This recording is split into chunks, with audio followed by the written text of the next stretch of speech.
Dear student, कैसे हो आप सभी। तो आई होप आप सभी बहुत ही अच्छे होंगे। तो पहले दोस्तों हमने क्रिएट किया था पूरे फिजिक्स क्लास 11 के पोस्टमार्टम, पूरी रणनीति, पूरा स्ट्रेटजी बताया था। चाहे थ्योरी था, चाहे न्यूमेरिकल था, चाहे एमसीक्यूज थे।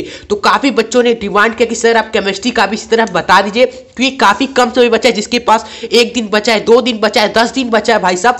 तो आप सभी ये वीडियो पूरा देखिए। पूरा केमिस्ट्री का आज हम पोस्टमार्टम कर देने वाले हैं प्यारे बच्चों।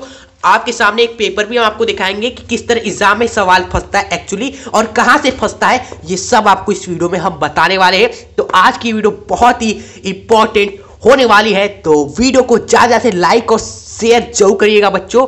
एंड चैनल पे अगर आप सभी नए हो तो सब्सक्राइब भी कर लीजिए। आप सभी का ज्यादा टाइम वेस्ट नहीं करते हुए आज की इस बेहतरीन वीडियो को आप स्टार्ट कर देते हैं। तो बच्चों आज की इस वीडियो की शुरुआत चलिए एक छोटी सी शायरी से करना चाहते हैं जो आग लगा दे। ठीक है, गौर से सुनिएगा। ना थके है ना हिम्मत हारी है, ना थके है ना हिम्मत हारी है, अरे जुनून है जिंदगी में कुछ कर दिखाने का, इसलिए सफर अभी भी जारी है, मेहनत अभी भी जारी है। ठीक है, तो ये शुरुआत करते हैं सबसे पहले प्यारे बच्चों कि आपका जो अभी आएगा पेपर, उसमें क्या क्या चीजें होगी 1 सेकंड में आपको बता देते हैं। तो पेपर में प्यारे बच्चों आपकी 3 चीजें आपको मेनली देखने को मिलेगी। एक आपका जो रहता है स्टूडेंट्स एमसीक्यूज, ठीक है, ये आपको रहेगा। कम से कम 5 होता है, लेकिन काफी एग्जामों में प्यारे बच्चों, बोर्ड के एग्जामों में 10 से 15 एमसीक्यूज आ जाते हैं। ठीक है, तो एमसीक्यूज को भी हल्के में नहीं लेना है। उसके बाद आपका देखने को मिलेगा आपके पेपर्स में, वो होगा थ्योरी वाले सवाल। जी हाँ, थ्योरी वाले क्वेश्चंस आपको देखने को मिलेगी, चाहे वो 1 नंबर का हो, 2 नंबर का हो, 3 नंबर का हो, 4 नंबर का हो या 5 नंबर का हो, सब इसमें आता है थ्योरी वाले में। ठीक है, और एग्जाम में दोस्तों सबसे ज्यादा वेटेज किसका रहता है, थ्योरी का होता है। और एक आपका जो वेटेज होता है दोस्तों सबसे ज्यादा, वो होता है न्यूमेरिकल टाइप क्वेश्चन का एवं कैलकुलेटिव सवाल का, जैसे संकलन निकालना हो गया, आपसी नामकरण हो गया। ठीक है, और भी कई सारी चीजें हैं। ये 3 चीजें आपको देखने को मिलेगी पेपर में। ठीक है, तो इन तीनों चीजों का पोस्टमार्टम आज की इस वीडियो में करने वाले हैं। चलिए सबसे पहले शुरुआत करते हैं थ्योरी से। तो प्यारे बच्चों सबसे पहले हम देखेंगे थ्योरी वाले सवाल और न्यूमेरिकल टाइप क्वेश्चंस एमसीक्यू इसके बाद देखेंगे। ठीक है, तो आई होप आप ये सारी क्वेश्चंस अगर आप तैयार करें तो कोई भी पेपर आप उठा के देख लेना, 2022 की बात करो, 23 की बात करो, या आने वाले 2024-25 में बात करो। ठीक है, और सभी का पोस्टमार्टम हमने कर दिया है, कैसे कहां पर मिलेगा सबका आंसर वो इस वीडियो में भी हम बताते चलेंगे आपको। सबसे पहला आपका क्वेश्चन है प्यारे बच्चों, सबसे पहला जो आपका टारगेट होना है थ्योरी में, वह सारे नियमों को, सारे सिद्धांतों को सल्टाना। जी हाँ, सबसे ज्यादा इंपॉर्टेंट है। सर कौन से नियम, कौन से सिद्धांत, किसकी बात कर रहे हो स्टूडेंट्स? आपको नहीं पता होगा, जो बच्चे नए हैं, हमने 15 महत्वपूर्ण नियम कराए थे पूरे केमिस्ट्री के। 15 सर्च करोगे केमिस्ट्री 15 महत्वपूर्ण नियम क्लास 11 एजुकेशन शास्त्र, बस हमारे चैनल का नाम जोड़ देना, केमिस्ट्री 15 नियम एजुकेशन शास्त्र, आपको वीडियो तुरंत मिल जाएगी। ठीक है, सर आप लिंक क्यों नहीं दे रहे हो? भाई साहब इतने सारे टॉपिक्स आपको बताएंगे, सबका लिंक देंगे, आप वहां दबाओगे, आप समय व्यर्थ होगा। डायरेक्ट सर्च इंजन दबाओ और सर्च करो पैरा स्टूडेंट्स, हर एक टॉपिक का पोस्टमार्टम, बस चैनल का नाम हमारे जोड़ दीजिएगा, हर एक टॉपिक आपको मिलने वाला है। ठीक है, उसके बाद सेकेंड है, देखो बहुत इंपॉर्टेंट 15 नियम सिद्धांत जरूर कर लीजिएगा। ठीक है, वीडियो बना दी हमने। उसके बाद सेकेंड टॉपिक है आपका क्वांटम संख्या व प्रकार को अच्छे से पढ़ लेना है। 4 क्वांटम संख्या है, 4 क्या क्या है सब कुछ अच्छे से पढ़ना है। अभाव सिद्धांत हो गया, डी ब्रोगली सिद्धांत हो गया, इसको पढ़ लेना। वैसे डोंट वरी, जो आप 15 नियम सिद्धांत पढ़ोगे ना, उसमें अभाव का सिद्धांत भी कराया है, उसमें डी ब्रोगली का सिद्धांत भी कराया है, पॉली का नियम, हुड का नियम, जितना भी सारा नियम सिद्धांत है आगे का केमिस्ट्री का, सब कराया है, देख लीजिएगा जरूर। उसके बाद थर्ड है आपका परस्टेज, आपका क्या है, वैधलिप एवं आधुनिक आवर्त नियम क्या है, एवं आवर्त सारणी की बच्चों विशेषता, ज्यादातर एग्जाम में कई बार पूछा गया है, कब से कब 4 विशेषता।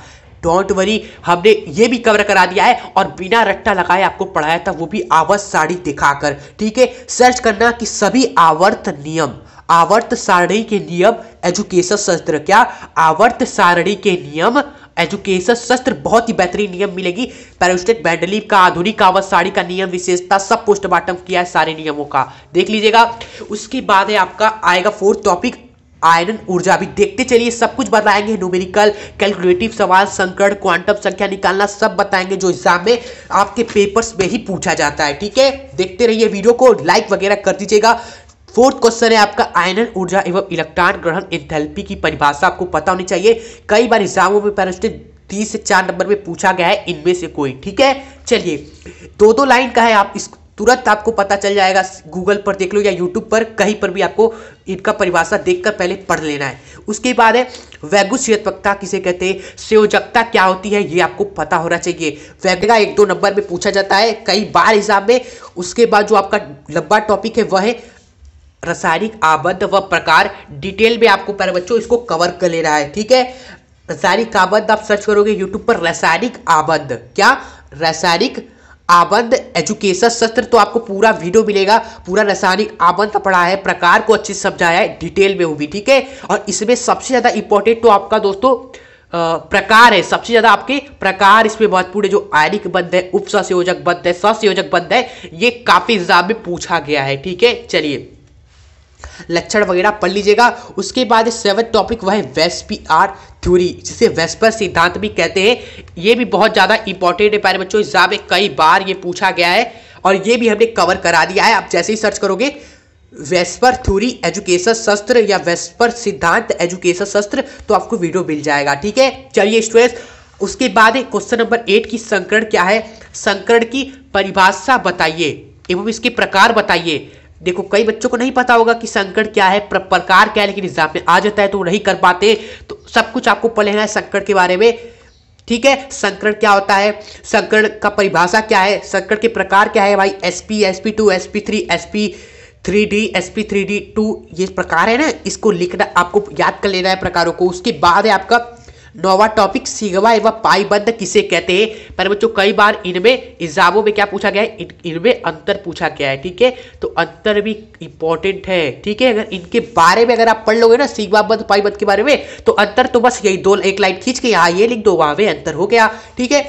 उसके बाद 10th टॉपिक आपका क्या है, सभी गैसीय नियम, ठीक है। बॉयल का चार्ल्स का आदर्श गैस समीकरण भाई साहब, तो इनमें सबसे ज्यादा पूछा गया जाने वाला दोस्तों नियम एवं समीकरण है, ठीक है। ये भी कवर करा दिया है। सभी गैसीय नियम या गैसीय नियम आप जैसे ही सर्च करोगे तो आपको हमारी ही वीडियो मिल जाएगी। 11th टॉपिक है आपका साम्यावस्था। धैर्य देना इस चैप्टर को, पेशेंस के साथ इस चैप्टर को पढ़ना है। ये चैप्टर आपको बता रहे हैं, इस चैप्टर में पूरे इंपॉर्टेंट टॉपिक जो है केपी केसी क्या है, इनमें संबंध क्या है भाई साहब, इनमें समीकरण वाला ये संबंध कई बार एग्जाम में पूछा गया है। वेग स्थिरांक क्या है, सारे महत्वपूर्ण नियम और जो न्यूमेरिकल इसमें बनते हैं ना, वो सब हमने एक वीडियो में कवर कराई थी। साम्यावस्था 1 शॉर्ट एजुकेशन सत्र, तुरंत आपको वीडियो मिलेगी 1 आवर 30 मिनट की, ठीक है। धैर्य के साथ इस चैप्टर को समय देकर पढ़िएगा, सब कुछ अच्छे से पढ़ लीजिएगा। हमने सारे महत्वपूर्ण चीजें ये सब करा दी है 1 शॉर्ट में, ठीक है प्यारे बच्चों।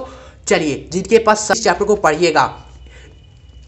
चलिए उसके बाद है आपका 12वां क्वेश्चन या टॉपिक, वह उष्मागतिकी निकाय किसे कहते हैं। इसके प्रकार क्या क्या है। उष्मागतिकी निकाय में होता है ना, एक बंद निकाय, खुला निकाय, विगलित निकाय, ये सारे हमने निकाय करा दिए हैं। उष्मागतिकी निकाय एजुकेशन सत्र आपको वीडियो मिल जाएगी। और सबसे मेन चीज जो आपको छोड़ना ही नहीं है, आना तय है, इसके नियम, उष्मागतिकी के नियम, वो भी ट्रिक से हमने याद कराए हुए। आप जैसे ही हमारे चैनल पे जाओगे, सर्च करोगे उष्मागतिकी के नियम एजुकेशन सत्र, आपको बहुत ही मजेदार वीडियो मिलेगी। सारे नियम करा दिए, शून्यांक, प्रथम, द्वितीय, तृतीय, ट्रिक से, ठीक है। उसके बाद 13वां हेस का नियम, जो कि उष्मागतिकी चैप्टर में ही है, बहुत ही इंपॉर्टेंट ये नियम है, जो कि हमने अलग से पढ़ाया था। वो 15 नियम में नहीं पढ़ाया था, इसको अलग से इस पर एक वीडियो बनाया था, सर्च करने पर जस्ट आपको मिल जाएगा, ठीक है बच्चों। चलिए आइए, आपका जो 14th नंबर का टॉपिक है वह है, देखते हैं फर्स्ट केमिस्ट्री का अष्टक नियम व सिवाय। जी हाँ, फर्स्ट केमिस्ट्री के बस 14 ही आपको पढ़ने हैं क्वेश्चंस, जो कि एग्जाम से पहले नेसेसरी है। उसके बाद पार्ट 2 आपका केमिस्ट्री शुरू होता है। डोंट वरी, पूरा आज हम आपको दिखा के पार्ट 2 न्यूमेरिकल ऑब्जेक्टिव वो सब कुछ आपको बताएंगे स्टूडेंट्स। इस वीडियो में लास्ट तक बने रहिएगा। चलिए आपके लिए ही सब कुछ कर रहे हैं। काफी बच्चों ने कहा, कमेंट करा, तो हम आई हुई है। तो स्टूडेंट आइए, सबसे पहला जो टॉपिक है पार्ट 2 में, वो आपका रहेगा ऑक्सीकरण और अपचयन, ठीक है। ऑक्सीकरण एवं अपचयन क्या होता है, इस पे कई बार ऑक्सीकरण और अपचयन को पहचानना भी आपको आना चाहिए, जो कि हमने एक ही वीडियो में समझाया हुआ भी, पढ़ाया भी हुआ है, कैसे पहचाना जाता है, ठीक है। तो आप पढ़ सकते हो, सर्च करोगे तो वीडियो मिल जाएगी। बस हमारे चैनल का नाम आपको जोड़ देना है, एजुकेशन शास्त्र, ठीक है। 16 टॉपिक है आपका समवायता किसे कहते हैं, उदाहरण सहित समझाइए, ठीक है। उसके बाद है आपका 17 क्वेश्चन की क्रियात्मक समूह व सजातीय श्रेणी क्या है, ठीक है। उसके बाद है आपका प्रेरिक प्रभाव, इलेक्ट्रोमेरिक प्रभाव क्या है, देखिए सब 2-2, 3-3 नंबर के सवाल है, एग्जाम में कई बार आए हुए हैं। मेसोमेरिक प्रभाव या अनुनाद प्रभाव कई बार पूछा गया है, अनुनाद किसे कहते हैं, और मेनली दोस्तों ये पूछा गया एग्जाम में अनुनाद किसे कहते हैं, और अनुनाद संकर बनाकर दिखाए, संकर आप बेंजीन का बनाकर दिखाए, बेंजीन का कई बार बनाने को पूछता है, ठीक है। तो इस वगैरह वगैरह अनुनाद जब आप पढ़ोगे ना, हमारे वीडियो से 5 से 10 मिनट में पढ़ाया हुआ है, तो आपको बताएंगे कि कैसे बेंजीन का अनुनाद संकर बनता है, ये चीज देख लेना। उसके बाद है आपका कार्बोकैटायन, कार्बोधनायन। देखो यहाँ पर कार्बोकैटायन मतलब कि कैटायन मतलब ही होता है धनात्मक कोई चीज़ है, कैटायन मतलब कि पॉजिटिव पार्ट, धनायन मतलब कि पॉजिटिव पार्ट, यानी कि एग्जाम में दोनों पूछा गया और दोनों तो भाई सेम चीज़ है, सेम चीज़ है, बस ये क्या है इंग्लिश में लिखा हुआ है, ये हिंदी में लिखा हुआ है, ठीक है। यानी कि आपको बता देते कार्बोकैटायन मतलब कि एक ऐसा कार्बन जिससे 3 हाइड्रोजन जुड़े होते हैं, जिससे कितने हाइड्रोजन जुड़े होते हैं, 3 हाइड्रोजन जुड़े होते हैं, और उस पर दोस्तों एक धनायन आवेश होता है, वही आपका कार्बोकैटायन कहलाता है सिंपली, ठीक है। और एक होता है आपका मुक्त मूलक। अब मुक्त मूलक किसे कहते हैं, इसमें भी same to same 3 hydrogen carbon से जुड़े होंगे, 3 हाइड्रोजन कार्बन से जुड़े होंगे, और एक दोस्तों इलेक्ट्रॉन मुक्त रूप से, एक इलेक्ट्रॉन मुक्त रूप से कार्बन पर होता है, इसको क्या बोलते हैं, मुक्त मूलक बोलते हैं कार्बन का, ठीक है। दोनों का संकरण याद रखना, इसका संकरण होता है sp2, कितना होता है sp2, इसका भी संकरण होता है sp2, ठीक है प्यारे बच्चों। चलिए एंड ये सब छोटे छोटे टॉपिक है, प्रेरिक प्रभाव, इलेक्ट्रोमेरिक प्रभाव, अनुनाद प्रभाव, अनुसंकर, ये पढ़ लीजिएगा, आपने कवर किया हुआ है प्यारे बच्चों, ठीक है। उसके बाद है आपका नेक्स्ट टॉपिक रहेगा वो है कार्बो अनायन, ठीक है। जिस तरह कार्बोकैटायन पूछा गया है ना, कार्बो अनायन भी पूछा जाएगा, ठीक है, पूछा जाएगा, अभी पूछा नहीं गया है। अब कार्बोकैटायन मतलब कि कैटायन मतलब कि पॉजिटिव पार्ट, लेकिन कार्बो अनायन, अनायन मतलब कि दोस्तों नेगेटिव वाला पार्ट, यानी कि ऐसा कार्बन हम फिर से लेंगे प्यारे बच्चों, एक हम कार्बन एक और फिर से लेंगे जिस कार्बन पर 3 हाइड्रोजन फिर से जुड़ जाएंगे, लेकिन इस बार कार्बन पे कौन सा चार्ज होगा, नेगेटिव चार्ज होगा। तो ऐसे दोस्तों सिस्टम को या अणु को क्या बोलते हैं, कार्बो अनायन बोलते हैं, और इसका जो संकरण होता है ना sp3 होता है, ये याद रखिएगा, इसका बदल जाता है sp3 रहता है। तो 23वां टॉपिक है वह है इलेक्ट्रॉन्स नहीं, नाभिक नहीं, अभिकर्मक किसे कहते हैं। दो देखिए एग्जाम में पूछे गए, अभी हाल ही में 2024 में भी कई बच्चों ने दोस्तों कमेंट बॉक्स में बताया था हमें कि सर ये क्वेश्चन कई बार एग्जाम में आया है और आपने बताया था, ठीक है। तो ये क्वेश्चन तैयार जरूर कर लीजिएगा इस बार। इलेक्ट्रॉन स्नेही को दोस्तों एक तरीके से और भी बोला जाता है क्या, इलेक्ट्रोफिलिक, इलेक्ट्रोफिलिक, और नाभिक स्नेही को दोस्तों न्यूक्लियोफिलिक भी कहा जाता है। तो ये अंग्रेजी में जो नाम पूछा जाता है ना, इंग्लिश में एग्जाम में कई बार दिया जाता है, ये भी यार के चीज आपका सेम ही है, दोनों ही क्वेश्चन सेम ही है, बस लिखने का तरीका अलग है प्यारे बच्चों, ठीक है। ये भी कवर करा दिया है हमने 5 से 6 मिनट में, इलेक्ट्रॉन्स नहीं अभिकर्मक। आपको हम क्या करते हैं ना प्यारे बच्चों, एक मास्टर वीडियो अभी आपको बताने वाले, पहले ये 2 टॉपिक भी और देख लीजिए। हाइड्रोकार्बन क्या होता है, संतृप्त एवं असंतृप्त हाइड्रोकार्बन किसे कहते हैं, मोस्ट इंपॉर्टेंट आप सभी को पता है। उसके बाद है मार्कोनी-काफ का नियम, भाई साहब most important, very very important. आपको पता है कि हाइड्रोकार्बन चैप्टर ही कितना इंपॉर्टेंट है, इसलिए मास्टर वीडियो हमने एक बना दी थी किस टॉपिक पर, हाइड्रोकार्बन का, काफी बच्चों ने कहा इसलिए बनाया था। तो आप वो वीडियो का फायदा उठा सकते हो, आपको बस सर्च करना है क्या यूट्यूब पर प्यारे बच्चों, हाइड्रोकार्बन वन शॉट, बस हाइड्रोकार्बन वन शॉट यूट्यूब पर सर्च करोगे आपको एक वीडियो मिलेगी जिसको आपको जरूर देख लेना है। मार्कोनी-काफ का नियम उसी वीडियो में बताया है, उसी वीडियो में दोस्तों हाइड्रोकार्बन, संतृप्त हाइड्रोकार्बन पढ़ाया है, उसी वीडियो में इलेक्ट्रॉन्स नहीं, नाभिक नहीं, अभिकर्मक भी आपको मिलेगा, क्योंकि भाई ये उसी का है तो टॉपिक ही है यही, तो ये सब चीज, ये जो चीजें हैं वो हाइड्रोकार्बन में ही है, तो आप जरूर देख लीजिएगा। और इसमें एल्केन, एल्काइन वगैरह चीजें भी हमने पढ़ाई हुए, समीकरण वगैरह बताया हुआ है, वुड्स अभिक्रिया जो कि सबसे ज्यादा एग्जाम में पूछा जाता है, तो ये मास्टर वीडियो आपको जरूरी देखना है एग्जाम में देने से पहले प्यारे बच्चों, ठीक है। तो आप यही सब कर रहे हैं, तो आप वीडियो का फायदा नहीं उठाओगे तो कौन उठाएगा। चलिए, तो ये आपका थ्योरी में रहा मास्टर प्लान। अब बढ़ेंगे क्या, एमसीक्यूज की तरफ, ठीक है। एमसीक्यूज में भी 5 नंबर आपको अगर चाहिए ही चाहिए कि सर छोड़ना नहीं है, तो आप बस एक काम करना क्या, केवल प्रैक्टिस वीडियो हमारी देख लेना, जिसमें कहने को तो हमने 20 एमसीक्यू करा है, कहने के तो 20 एमसीक्यू आपके सामने आएंगे, लेकिन इतना हमने आपको उसमें नॉलेज दी है ना, जो कि भाई साहब 100 या 50 एमसीक्यू के बराबर है, 100 या 50 एमसीक्यू के बराबर है उस 20 एमसीक्यू कराने में जो हमने नॉलेज आपको वैल्यू प्रोवाइड की है। तो उस प्रैक्टिस वीडियो को देख लेना। कहाँ मिलेगी सर, आपको जस्ट सर्च करना है केमिस्ट्री क्लास 11 एमसीक्यू नाम जोड़ दीजिए हमारा एजुकेशन शस्त्र। वीडियो आपके सामने आएगी तुरंत वीडियो आएगी, तुरंत कॉपी पेन लेकर वीडियो को निचोड़ लीजिएगा प्यारे बच्चों, ठीक है। चलिए अब बढ़ते हैं हम आपके किस टॉपिक की ओर। न्यूमेरिकल कहाँ से बनते हैं, न्यूमेरिकल टाइप सवाल कहाँ से बनते हैं, सब कुछ देखते हैं आप वाले न्यूमेरिकल या कैलकुलेटिव सवाल का पूरा पोस्टमार्टम। आपको पता है अधिकतम यहाँ से दोस्तों आपको देखने को मिलेगा 40 नंबर अधिकतम आपको मिलेगा इस टॉपिक से। कम बात करें तो 20 और 30 नंबर कहीं नहीं गया है। न्यूमेरिकल एवं कैलकुलेटिव सवाल केमिस्ट्री के बहुत ज़्यादा पूछे जाते हैं। कहाँ से पूछे जाते हैं? सबसे पहला है आपका मोलरता एवं मोललता। इस पर कभी कदार वार्षिक परीक्षा में न्यूमेरिकल देखने को मिलता है। छोटा सा आता है कि यार ये विलयन की सांद्रता बताइए, इस विलयन की मोलरता बताइए, इस विलयन की मोललता बताइए, वगैरह वगैरह, ठीक है।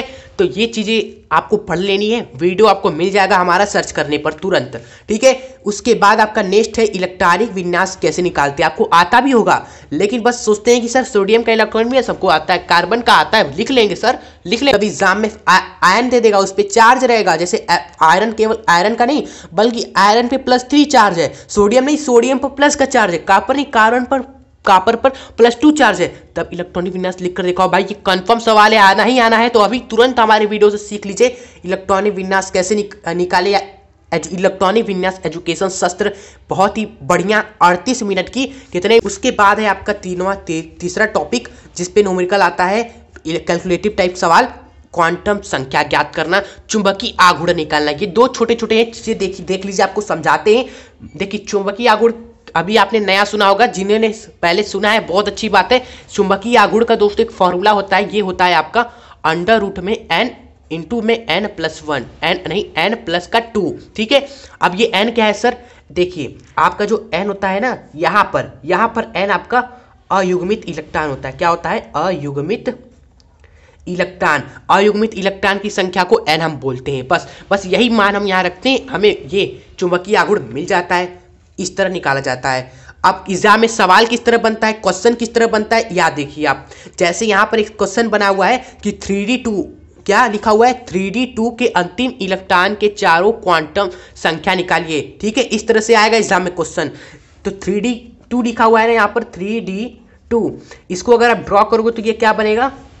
1 2 3 4, ये 5 होते हैं डी में, 2 इलेक्ट्रॉन को हमने इस तरफ भर दिया, ठीक है। तो इसके अंतिम इलेक्ट्रॉन कौन सा होगा? अंतिम इलेक्ट्रॉन सर ये वाला होगा। इसके लिए आपको बताना है दोस्तों n का मान, ठीक है। इसके लिए आपको बताना है l का मान क्या होगा, इसके लिए आपको बताना है m का मान क्या होगा एवं s का मान क्या होगा, सब कुछ बताना है, ठीक है। और एग्जाम में कई बार सेकेंड नंबर पे डालकर पूछता है कि म्यू का मान बताओ क्या होगा। म्यू मतलब कि चुंबकीय आघूर्ण का मान बताओ इस 3d2 के लिए क्या होगा। तो क्या होगा भाई? सिंपल से यही फॉर्मूला लगेगा, n × n+1 अंडर में n × n+2, यही फॉर्मूला लगाएंगे। n आपका हमेशा क्या होगा? अयुग्मित इलेक्ट्रॉन होगा। और अयुग्मित इलेक्ट्रॉन इसमें कितने हैं? 1 2 इलेक्ट्रॉन अकेले हैं, यानी कि अयुग्मित है।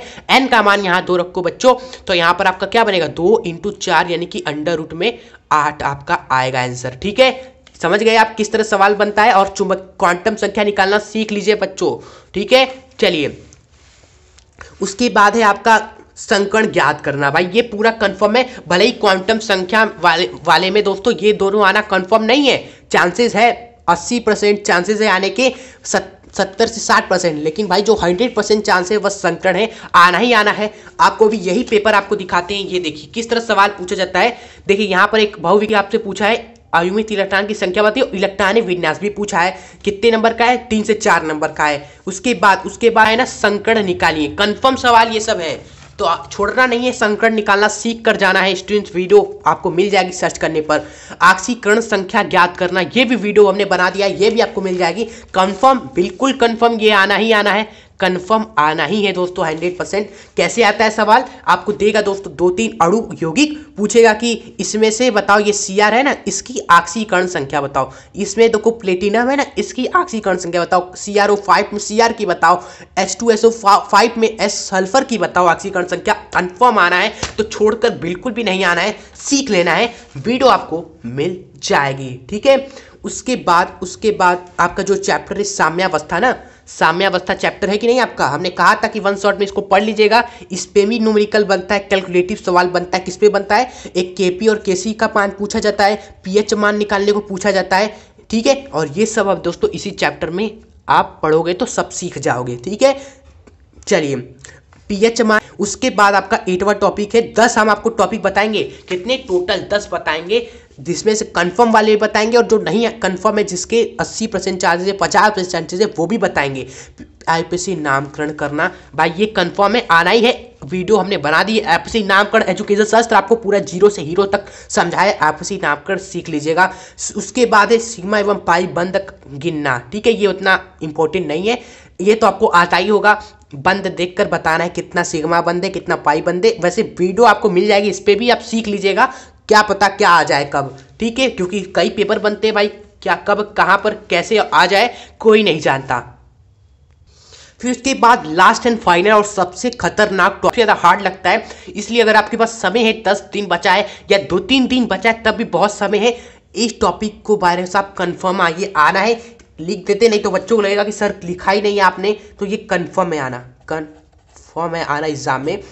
कई इस पेपर्स में मैंने देखा ये हर साल पूछा जा रहा है, इसलिए हमने यहाँ पर कंफर्म लिखा हुआ है कि इतने सारों में भी ये भी दोस्तों कई बार एग्जाम में पूछा गया है। जैसे आयन इलेक्ट्रॉन विधि से रेडॉक्स अभिक्रिया को संतुलन करना कैसे करते हैं, आपको आना चाहिए, स्टेप बाय स्टेप हमने सिखा रखा है, इस पर आपको वीडियो मिल जाएगी, ठीक है। और एक आपका इसी में रेडॉक्स अभिक्रिया को संतुलित करने के लिए आपको पूछता है किस विधि से, ऑक्सीकरण संख्या विधि से, कई बार एग्जाम में आता है। कैसे पूछता है सवाल, ये देखिए यहाँ पर आपको देखो पूछा गया है कि नहीं, ये देखिए निम्नलिखित अभिक्रिया को क्या करना है आपको, ऑक्सीकरण संख्या विधि द्वारा संतुलित करना है। यानी कि यहाँ पर कौन सा विधि पूछा गया, ऑक्सीकरण संख्या विधि पूछा गया है, ठीक है। और अभी 1-2 पेपर और है हमारे पास, उसमें दोस्तों कुछ और पूछा गया, उसमें क्या पूछा गया है, ये आयन इलेक्ट्रॉन विधि पूछा गया है, ठीक है। तो यानी कि दोनों ही इंपॉर्टेंट है, दोनों ही पढ़ के जाने एग्जाम में, इसकी आप ये बात आप याद रखिएगा, ठीक है। और आईपीसी नामकरण में भी देखिए कैसे सवाल पूछे गए हैं। आईपीसी नामकरण डायरेक्ट पूछा गया, आईपीसी नाम लिखो, डायरेक्ट पूछा गया, आपने कितने ज्यादा सवाल पूछे गए हैं आईपीसी नामकरण पे सीख लीजिएगा जरूरी, ठीक है। उसके बाद आपकी कुछ भी नहीं पढ़ना है बच्चों, इतना कंफर्म है। दिल से पढ़ लेते हो तो 90+ आपका आने तय है। और इसके अलावा इतना खत्म करने के बाद एक्स्ट्रा भी पढ़ते हो, खुद से दोस्तों एक्स्ट्रा चीजें पढ़ते हो किताब के, जो आपके टीचर पढ़ाते हैं, या अलग से कुछ है जो आपको टीचर ने कहा कि पढ़ लेना, तब डेट तय है आना, ठीक है। तो बच्चों ये वीडियो यहीं तक हम करते हैं। इस पूरे का पीडीएफ आपके लिए हम यहाँ पर नीचे डिस्क्रिप्शन बॉक्स में आपको लिंक दे देंगे। जिन्होंने नहीं लिखा है ये सारी चीज़ें जो हमने टॉपिक्स बताए वो आप डाउनलोड कर लीजिएगा। और सच में बताइए अगर आपको वीडियो पसंद आई हो तो सच में इस वीडियो को एक लाइक जरूर करके जाइएगा, अपने एक दोस्तों को शेयर अवश्य करिएगा प्यारे बच्चों। और अगर आप सभी नए हैं तो हमारे चैनल को आप सब्सक्राइब जरूर कर लें और बेल आइकन को प्रेस कर ले, ताकि इस तरह के वीडियोस आपको हमारे चैनल पर मिलती रहे, ठीक है। और कमेंट में जरूर बताइएगा, कमेंट बॉक्स में आप सभी जरूर बताइएगा वीडियो कैसी लगी, मजा आया कि नहीं। और भी किसी टॉपिक में डाउट हो तो वो भी शेयर करिएगा। मिलेंगे आपसे आप नेक्स्ट वीडियो के साथ, तब तक हंसते रहे, खुश रहे, आगे बढ़ते रहे। हम सभी दुआ करेंगे कि आप 90+ के 100 आउट ऑफ 100 लेकर आओ और कमेंट में लिख के जाओ कि सर मजा आ गया, अच्छा गया पेपर, ये जरूर लिख के जाना एग्जाम के बाद, ठीक है। चलो जय हिंद, जय भारत।